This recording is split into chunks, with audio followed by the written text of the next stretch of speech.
Rizo Pahlaviy Donald Trampni Erondagi vaziyatga aralashishga tayyor bo'lishga chaqirdi. Rossiya 19 nafar generalni yo'qotdi. AQSh Karib dengizida Venesuelaga tegishli yana bir neft tankerini qo'lga oldi. Afg'onistonda bomba portladi. Bularning barchasini video davomida to'liq yoritib beramiz. Eng muhim va qiziqarli yangiliklar video davomida. Tramp ag'dariladi. Xomanay xalqqa murojaat qildi. AQSh qo'lga olgan tankerdan rossiyaliklar ozod qilindi. Rossiya Kiyevda Qatar elchixonasini o'qqa tutdi. Zelenskiy. Rossiya qurolli kuchlari Zelenoye qishlog'ini nazorat ostiga oldi. Fransiya NATO a'zoligidan chiqmoqchi. Biz butun bir mamlakatni egallab oldik. Nikolas Maduro afv etilmaydi. Xomanay Eronda namoyishchilar Trampga yoqish uchun shaharlarni vayron qilayotganini aytdi. AQSh bir vaqtning o'zida ikkita urush olib bora olmaydi. Aziz do'stlar, quyida shu haqda videoga like bosing va izohlarda fikrlaringizni yozib qoldiring. Eronning so'nggi shohini o'g'li ko'p yillardan beri Qo'shma Shtatlarda yashab kelayotgan va o'zini Erondagi hozirgi norozilik namoyishlarining tashabbuskori deb atayotgan Rizo Pahlaviy AQSh prezidentidan vaziyatga aralashishga tayyor bo'lishni so'radi, deya xabar bermoqda nashr. Eronning oliy rahbari Oyatulloh Ali Xomanay o'zining jinoyatchi rejimi xalq qo'li bilan yakun topishidan qo'rqib, hamda sizning namoyishchilarni qo'llab-quvvatlash haqidagi va'dangiz yordamida ko'cha namoyishlarini shafqatsizlarcha bostirish, yosh qahramonlarni o'ldirish bilan tahdid qilmoqda, deb yozdi u. Pahlaviyning ta'kidlashicha, bir kun avval Eronda odamlar uning chaqirig'i bilan ko'chalarga chiqqan va yana chiqishga tayyor.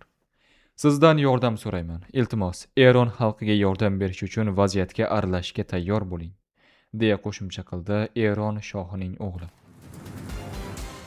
Eron oliy rahnamosi Oyatulloh Ali Xomanay AQSh prezidenti Donald Trampni ogohlantirdi va u baribir qulatilishini aytdi. Bu haqda u 9-yanvar kuni televideniya orqali xalqqa yo'llagan murojaatida so'z ochdi. U nutqida Erondagi norozilik namoyishlari haqida gapirib, mamlakatni beqarollashtirishga urinayotgan kuchlar xorijdan qo'llab-quvvatlanayotganini bildirgan. Tramp shuni bilib qo'ysin, Fir'avn, Namrud, Rizo shoh va Muhammad Rizo kabi dunyo zolimlari mag'rurligini eng yuqori cho'qqisida qulatilgan. U ham qulatiladi, deydi Xomanay. U Eron tartibsizliklari qarshisida ortga chekinmasligini aytgan. Hamma bilsin, Islom Respublikasi 100 minglab sharafli insonlarning qoni evaziga hokimiyatga kelgan va buzg'unchilar qarshisida hech qachon orqaga chekinmaydi, deydi u.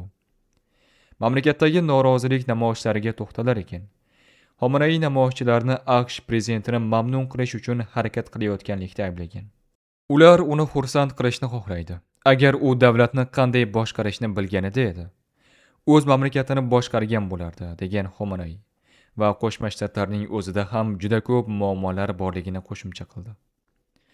Xomanay 2025-yil iyun oyidagi hujumlarni eslar ekan, 12 kunlik urushda 1000 dan ortiq eronlik shahid bo'lganini, AQSh prezidenti men buyruq berdim va hujumni boshqardim deganini aytib, buni uning qo'llari eronliklar qoni bilan bulg'anganini tan olish deb baholagan.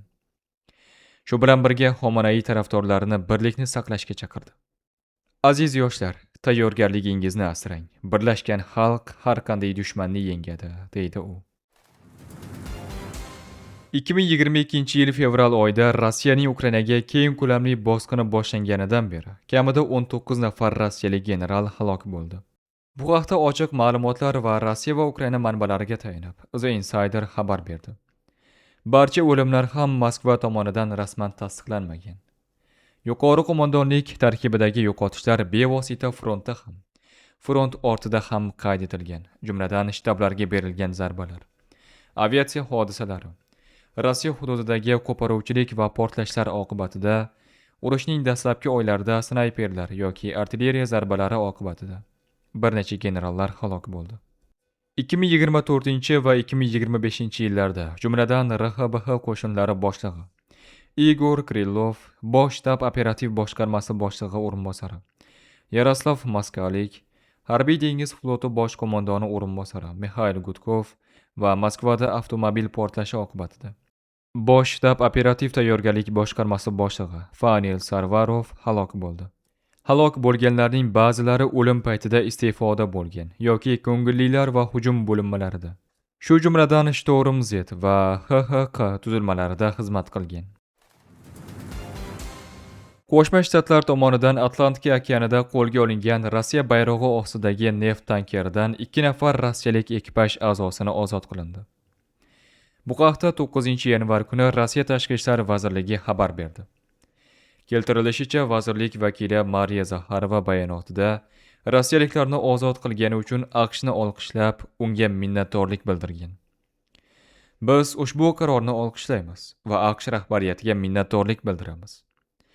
Biz vatandoshlarimizning o'z vatanlariga tezroq qaytishini ta'minlash bilan bog'liq barcha masalalar bo'yicha shoshilinch amaliy ishlarni davom ettirmoqdamiz, deydi u. Shuningdek, Rossiya maxsus elchisi Kirill Dmitriyev ham AQSh prezidenti Tramp Marinera tankeridagi barcha rossiyaliklarni qo'yib yuborishga qaror qilganini bildirgan. Ma'lumot o'rnida, bungacha Qo'shma Shtatlar rasmiylari Marinera ekipaji sudga tortilishi mumkinligini aytgan edi. Bu esa Rossiya tomonidan mutlaqo qabul qilib bo'lmaydigan holat deb baholangan. Moskva Washingtonni noqonuniy deb hisoblagan tankerni musodara qilish bilan keskinlikni kuchaytirishdi va xalqaro yuk tashishga tahdid solishda ayblagandi. Rossiya Tashqi ishlar vazirligi bu harakat faqat harbiy va siyosiy keskinliklarni yanada kuchaytiradi deb ta'kidlab, Washingtonning keskin xalqaro inqiroziy vaziyatlarni keltirib chiqarishga tayyorligidan xavotirda ekanligini qo'shimcha qilgan. 9-yanvar kuni Ukraina prezidenti Zelenskiy Rossiyaning keng ko'lamli hujumi oqibatida Kiyev shahri va uning atrofida joylashgan 20 ta turar joy binosi, shuningdek Qatarning Ukrainadagi elchixonasi zarar ko'rganini ma'lum qildi. Bu haqda u o'zining Telegram kanalida yozdi. Zelenskiyning ma'lum qilishicha, faqatgina turar joy binolarining o'ziga 20 marta zarba berilgan.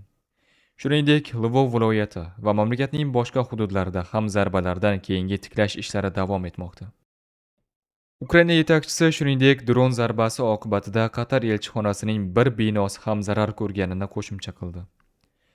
Shu kecha Rossiya droni tomonidan oddiy fuqarolik infratuzilmasi va energetika obyektlaridan tashqari Qatarning elchixonasi binosi ham shikastlandi.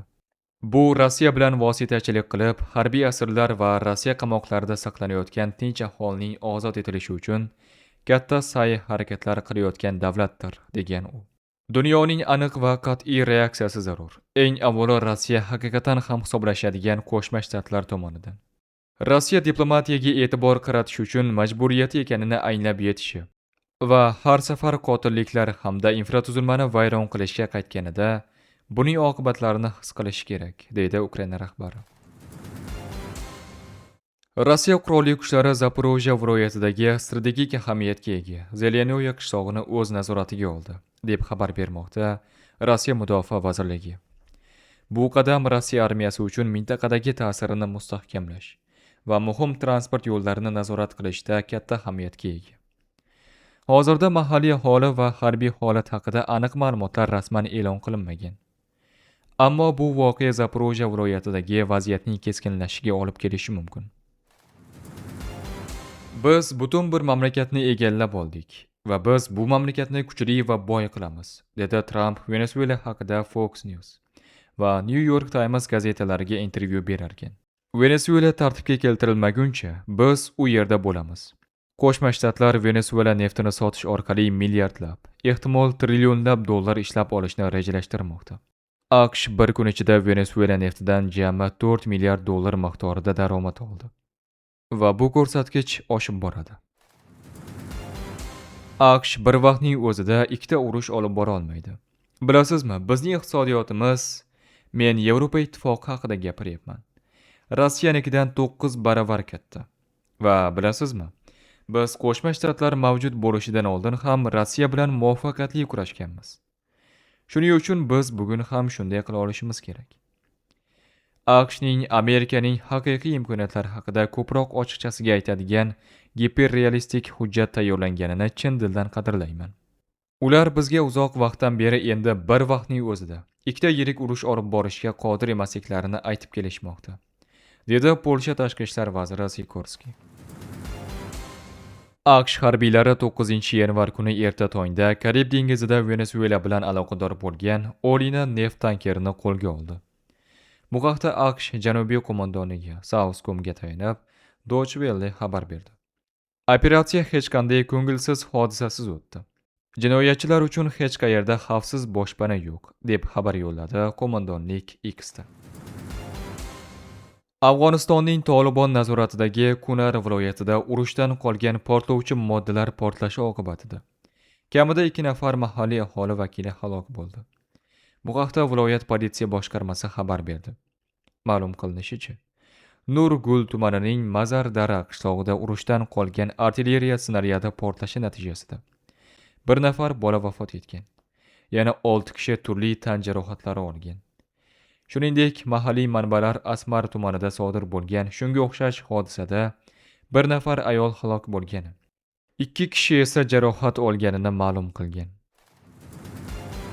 Fransiyaning AQSh boshchiligidagi va unga xizmat qiluvchi harbiy alyans NATO faoliyatida ishtirok etishi masalasi har qachongidan ham dolzarb bo'lib turibdi.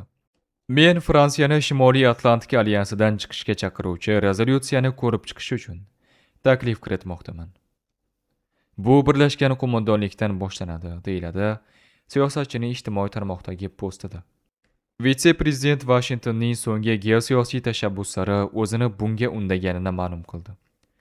Xususan, u AQSh harbiylari Venesuela prezidenti Nicolas Maduroni o'g'irlab ketgani bilan bog'liq voqeani eslatdi.